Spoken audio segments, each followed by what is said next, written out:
Let's mic सारा दिन में एक बार फिर आपका स्वागत। मैं अनंत मिश्रा। आज बात राजस्थान के पूर्व मुख्यमंत्री अशोक गहलोत के उस बयान की जिसने राजस्थान की राजनीति में जो ठहरा हुआ पानी है उसमें लहरें पैदा कर दी हैं। जी हाँ, अशोक गहलोत ने जोधपुर दौरे के दौरान कल एक मीडिया से बातचीत करते हुए बयान दिया। उनका कहना कि राजस्थान के मुख्यमंत्री भजनलाल शर्मा के खिलाफ साजिश चल रही है, षड्यंत्र चल रहा है। दिल्ली और जयपुर में बैठे कुछ लोग, भारतीय जनता पार्टी के नेता, उनकी सरकार को अस्थिर करना चाहते हैं। अशोक गहलोत का ये बयान हवा में इसलिए नहीं उड़ाया जा सकता क्योंकि पिछले 4 दशक से वो राजस्थान की राजनीति के, कांग्रेस की राजनीति के एक ऐसे स्तंभ हैं जो 15 साल तक मुख्यमंत्री और संगठन में अनेक पदों पर रहे। अशोक गहलोत ने यह भी कहा कि भजनलाल जो नए नए पहली बार विधायक बने, उनको मुख्यमंत्री बनाया गया तो अच्छा कदम, लेकिन बीच में नहीं हटाना चाहिए। अशोक गहलोत इससे आगे बढ़े। उन्होंने कहा, मैंने भजनलाल को सचेत कर रहा हूं, सतर्क कर रहा हूं, लेकिन वो समझ नहीं रहे। मतलब अगर ऐसा कुछ चल रहा है तो अशोक गहलोत के पास इसकी जानकारी है। उनके पास ये भी जानकारी होगी कि राजस्थान, जयपुर और देश की राजधानी दिल्ली में बैठे वो कौन से भारतीय जनता पार्टी के राजनेता भजनलाल की सरकार के खिलाफ साजिश कर रहे हैं। पहली बात, उन्होंने क्यों कहा? अगर हम राजनीति के मिजाज को थोड़ा बहुत समझते हैं तो हमें यह भी समझना होगा कि अगर भारतीय जनता पार्टी के अंदर कोई उठापटक चल रही है, साजिश चल रही है या षड्यंत्र चल रहा है, तो अशोक गहलोत को तो खुश होना चाहिए। अशोक गहलोत तो कांग्रेस के नेता हैं।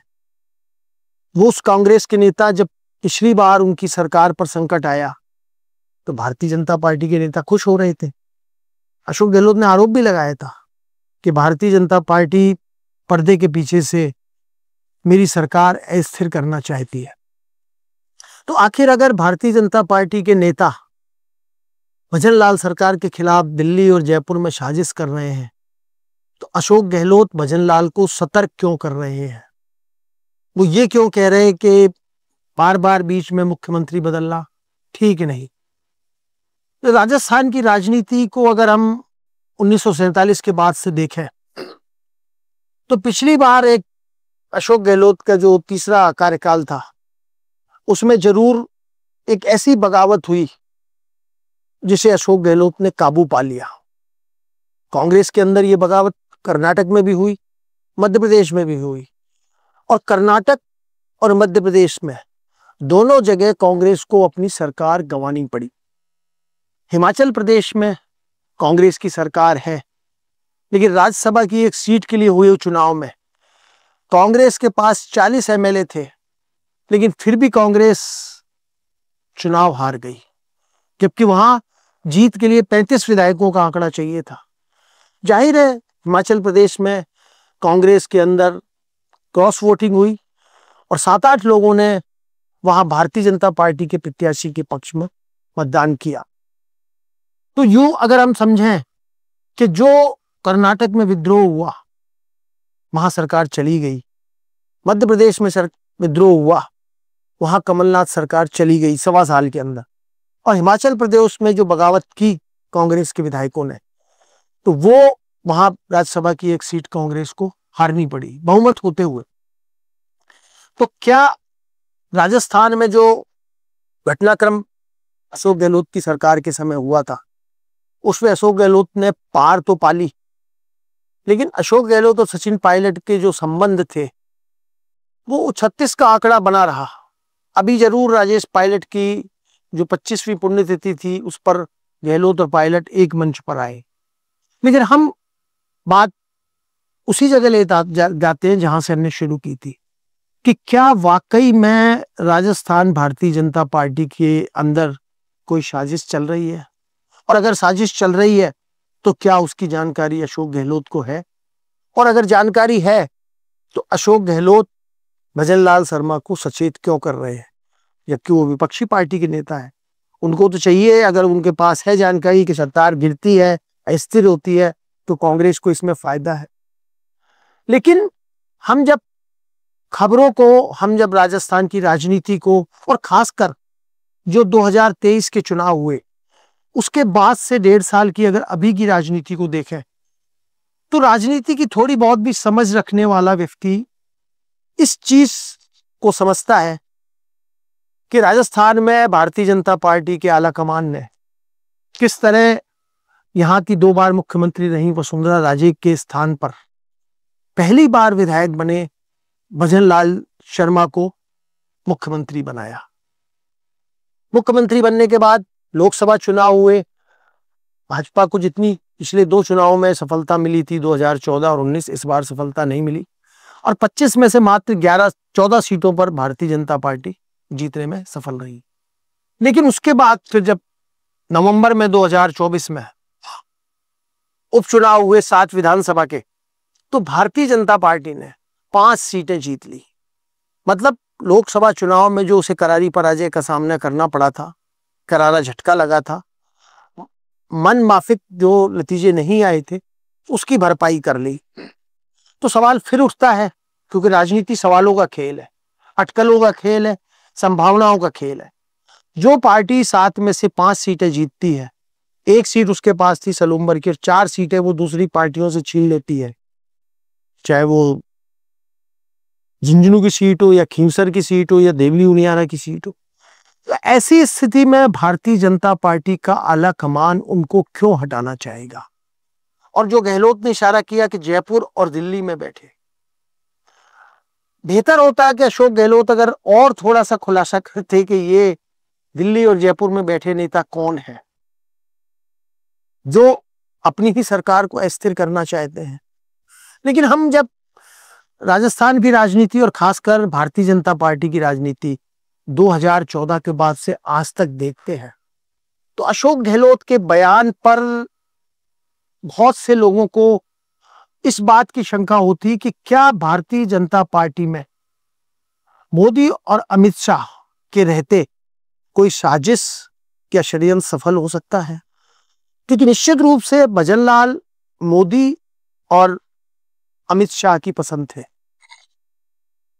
तो आज जब अगर भजनलाल सरकार के खिलाफ कोई ऐसा बड़ा मामला नहीं है कि जो जन संतोष का कारण बने, क्या भाजपा विधायकों की साजिश का कोई कारण बने? उपचुनाव, चूंकि लोकतंत्र में जो चुनावी नतीजे हैं वो मतदाताओं के मूड को परिलक्षित करते हैं, तो अगर 5 सीटें जीती हैं और 1.5 साल अभी हुआ है, तो क्यों हटाया जाए? जो राजनीति के जानकार हैं, थोड़ी बहुत राजनीति को समझते हैं, पर्दे के पीछे के खेल को समझते हैं, उनका ये मानना है कि जिस तरह नरेंद्र मोदी पहली बार विधायक बनने से पहले ही उनको गुजरात में मुख्यमंत्री पद मिला, संगठन का अनुभव था, लेकिन परिस्थितियां ऐसी हुई वहां पे और भारतीय जनता पार्टी ने नरेंद्र मोदी के नेतृत्व में वहां पे सरकार बनाई, और उसके बाद जब 2002 के चुनाव हुए तो सफलता मिली, फिर 7 के चुनाव, 12 के चुनाव, 3 चुनाव लगातार जीते। तो जो राजनीति के समझ रखने वाले लोग हैं, उनका ये मानना है कि जिस तरह नरेंद्र मोदी ने गुजरात के मुख्यमंत्री बने, तो उनके सामने वहां दिग्गज नेताओं का एक जमावड़ा था। दिग्गज नेता मौजूद थे, उसमें केशुभाई पटेल भी थे, शंकर सिंह बाघेला भी थे जो बीच में बागी हो गए थे, काशीराम राणा थे, गोवर्धन झड़पिया थे। ऐसे तमाम 4-5 जो बड़े नेता थे, उनका कद मोदी के मुकाबले गुजरात की राजनीति में अधिक था। लेकिन मोदी जब मुख्यमंत्री बने तो धीरे धीरे उन्होंने, जो गुजरात के तमाम राजनेता हैं, वो अपने आप दरकिनार होते गए, साइड में होते गए, क्योंकि मोदी अपने काम से अपनी सफलता की सीढ़ियां चढ़ते गए। और जो भी नेता थे, चाहे केशुभाई पटेल है, वो भी बीच में गए, उसकी मोदी से टकराव हुआ, गोवर्धन झड़पिया से भी हुआ और शंकर सिंह बघेला से भी हुआ। तो क्या भजनलाल राजस्थान में मोदी के पद चिन्हों पे चल रहे हैं? क्या भाजपा के दूसरी पीढ़ी के नेता हैं उनको कहीं ये लग रहा है कि कहीं भजनलाल अपना कद इतना ऊंचा तो नहीं कर लेंगे कि बाद में उनको यहाँ पे उनके लिए कोई गुंजाइश नहीं रहे? क्योंकि जिस समय भजनलाल ने मुख्यमंत्री पद संभाला 2023 में, बहुत से लोगों को लगा था कि भजनलाल लंबी रेस के घोड़े शायद साबित नहीं हो, क्योंकि उनके पास अनुभव नहीं था। लेकिन पिछले 1.5 साल में भजनलाल ने तमाम नेताओं को साथ लेते हुए ऐसी सरकार चलाई है जिसके बारे में कोई जन असंतोष नहीं कहा जा सकता। निश्चित रूप से किरोड़ी लाल मीणा जैसे जो वरिष्ठ नेता हैं, शायद मुख्यमंत्री की दौड़ में अपने आप को, अगर वसुंधरा को नहीं बनाया गया तो अपने आप को आगे समझते थे, लेकिन उनको जब मुख्यमंत्री पद नहीं बनाया दिया गया और भजनलाल को दिया तो बहुत से लोगों को, भाजपा के नेताओं को झटका लगा। बेशक वसुंधरा राजे को नहीं बनाया, लेकिन बाकी नेता जो उम्मीद में थे कि अगर वसुंधरा राजे नहीं बनती है तो शायद उनका नंबर आए, उनमें किरोड़ी लाल मीणा भी थे और भी जो वरिष्ठ विधायक थे, 3-3, 4-4, 5-5 बार के विधायक थे, उनको ये उम्मीद जगी थी। लेकिन जब भजनलाल शर्मा को बना दिया गया और उसके बाद से वसुंधरा राजे जो स्वाभाविक चेहरा थी विधानसभा चुनाव में, उनको जब पार्टी ने मुख्यमंत्री पद नहीं दिया तो उस समय भी एक अटकलें लगी थी कि शायद वसुंधरा राजे विद्रोह कर दें, बगावत कर दें, अलग पार्टी बना लें। बहुत सी खबरें राजनीतिक गलियारों में 4-5 दिन चली थी। लेकिन जब आला कमान ने भजनलाल का नाम तय कर लिया, राजनाथ सिंह जी आए और वसुंधरा जी के हाथ में पर्ची दी, उसके बाद से वसुंधरा जी ने भी मान लिया कि आला कमान का निर्णय है और पार्टी के हर कार्यक्रम में, हर उसमें शामिल होती रही।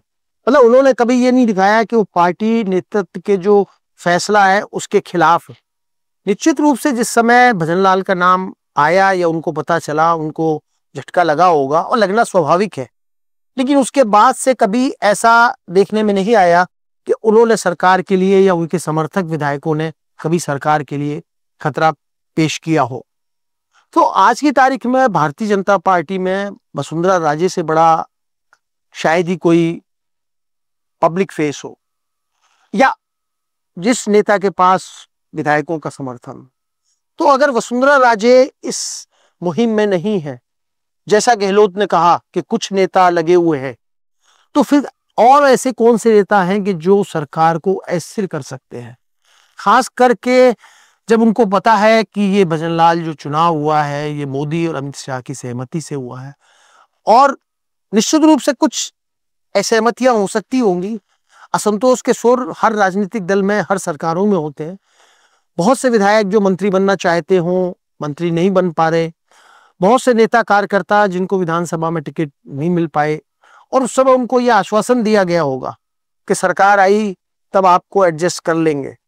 लेकिन 18 महीने का समय निकल जाने के बाद अगर उनको लगता है कि उनको अभी भी जो सरकार का फल है वो नहीं मिल रहा, हो सकता है उनमें कुछ असंतोष हो, कुछ नाराजगी हो।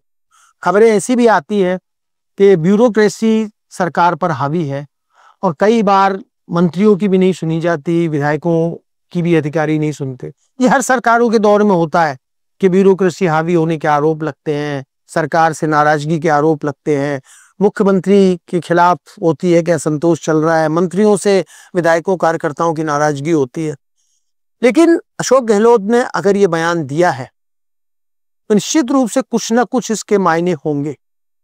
ऐसा नहीं कि भारतीय जनता पार्टी में मोदी और अमित शाह के युग जो 2014 में शुरू हुआ उसके बाद से राज्यों में नेतृत्व परिवर्तन नहीं हुआ हो। आपको याद होगा त्रिवेंद्र सिंह रावत उत्तराखंड के मुख्यमंत्री बने, तीरथ सिंह रावत मात्र 4 महीने में तीरथ सिंह रावत को वहां से उत्तराखंड के मुख्यमंत्री पद से हटाना पड़ा। हरियाणा में मनोहर लाल खट्टर, हालांकि उन्होंने 9 साल पूरे किए थे, लेकिन 2024 के लोकसभा चुनाव से पहले पार्टी ने उनको हटा के और दिल्ली में केंद्र में मंत्री बनाया। इसी तरह आनंदीबेन पटेल गुजरात में, वो भी जब मोदी जी हटे गुजरात के मुख्यमंत्री पद से तो वहां आनंदीबेन पटेल बनी, लेकिन 2 साल के अंदर पार्टी नेतृत्व ने उनको हटाया। विपल देव जो त्रिपुरा के मुख्यमंत्री थी, पार्टी आला कमान ने वहां भी नेतृत्व परिवर्तन किया। असम में सर्बानंद सोनोवाल मुख्यमंत्री होते थे। आखिर एक मौका जब ऐसा आया, सर्बानंद सोनोवाल को हटा के केंद्र में लाए और वहां हिमंत बिश्व शर्मा को मुख्यमंत्री बनाया। तो ऐसी बात नहीं है कि भारतीय जनता पार्टी के अंदर इन 11 सालों में कभी नेतृत्व परिवर्तन नहीं हुआ। मौके आए, नेतृत्व परिवर्तन हुआ, लेकिन वहां जो विधायकों का सरकार के कामकाज के प्रति असंतोष रहा या आला कमान ने उन साजिशों या षड्यंत्रों या उन शिकायतों के ऊपर अपनी जो उन्होंने कोर टीम बना रखी है, उसका जो निष्कर्ष, उसका जो निचोड़, उसकी जो फाइंडिंग कि सरकार कैसी काम कर रही है, उसमें शायद उनको लगा होगा कि आनंदीबेन पटेल अच्छा काम नहीं कर पा रही या चुनाव में जिता नहीं पाएंगी, या त्रिवेंद्र सिंह रावत या तीरथ सिंह रावत या मनोहर लाल खट्टर के 2024 के चुनाव में अगर पार्टी इनके नेतृत्व में जाती है तो शायद सफलता नहीं मिले। तो बहुत से राज्यों में पार्टी ने सत्ता परिवर्तन किया है, लेकिन क्या यहां पर 1.5 साल हुआ है अभी, जो 3.5 साल का समय बचा है अभी सरकार को, तो क्या अशोक गहलोत ने जो राजस्थान की राजनीति में ठहरा हुआ पानी है उसमें एक कंकर फेंक के लहरें उत्पन्न की हैं? क्या वाकई भारतीय जनता पार्टी में इस तरह का कुछ चल रहा है, या अशोक गहलोत ने सिर्फ एक भारतीय जनता पार्टी के अंदर छुटपुट उनको लगता हो कि कोई असंतोष है या विधायक या कार्यकर्ताओं को, उसको थर्मामीटर से उसको नापने की कोशिश की है, एक मैसेज देने की कोशिश की है? कारण कुछ भी हो, लेकिन अशोक गहलोत के बयान को भारतीय जनता पार्टी ने भी गंभीरता से लिया और कल ही कई भारतीय जनता पार्टी के नेताओं ने पलटवार भी किया।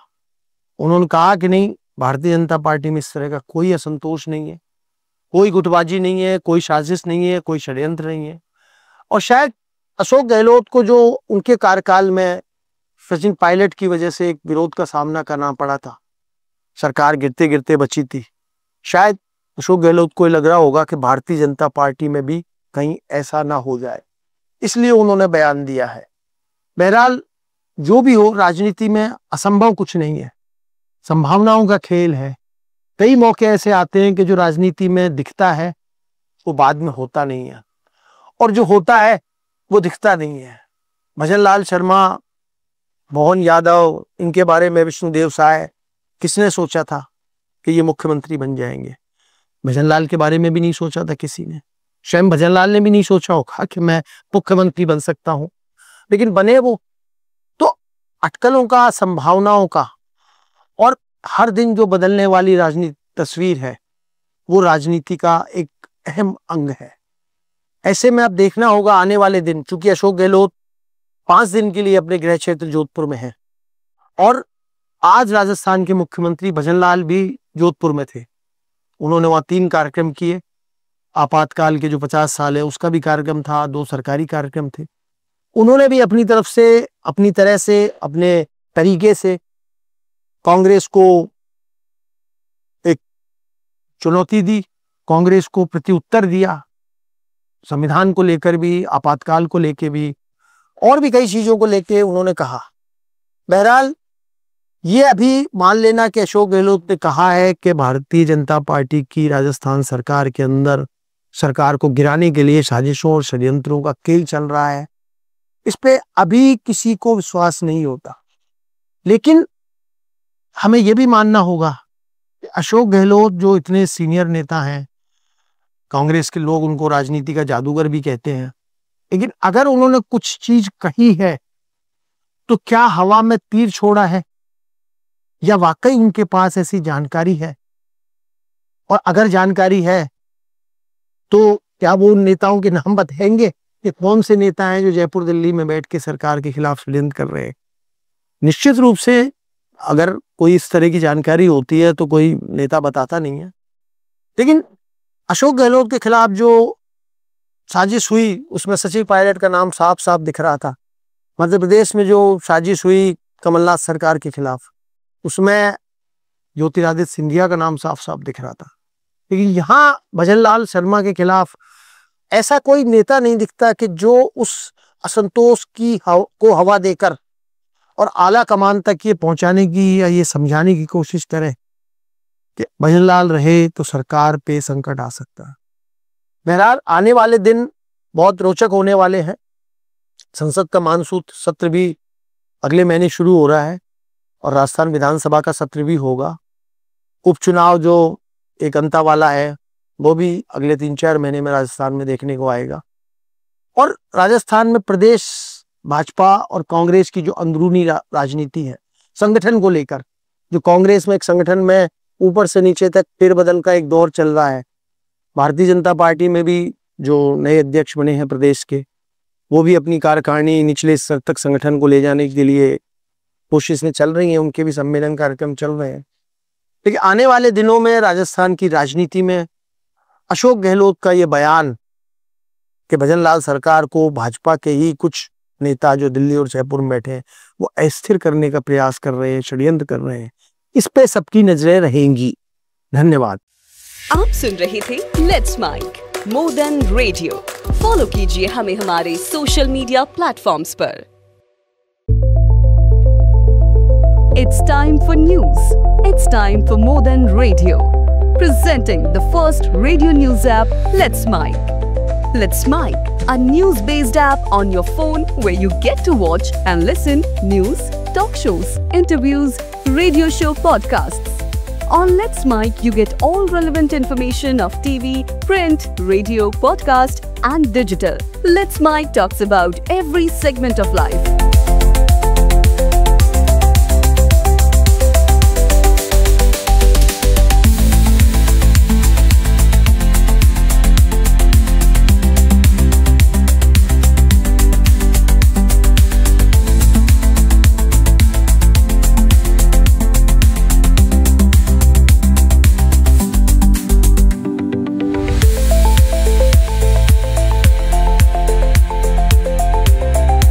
Let's Mic is not just a revolutionary idea. Download the app now from Play Store. Available both on Android and iOS mobile phones. Follow us on YouTube, Instagram, Twitter, LinkedIn, Facebook, Telegram, WhatsApp, Snapchat. Let's talk, let's connect, and let's Mic.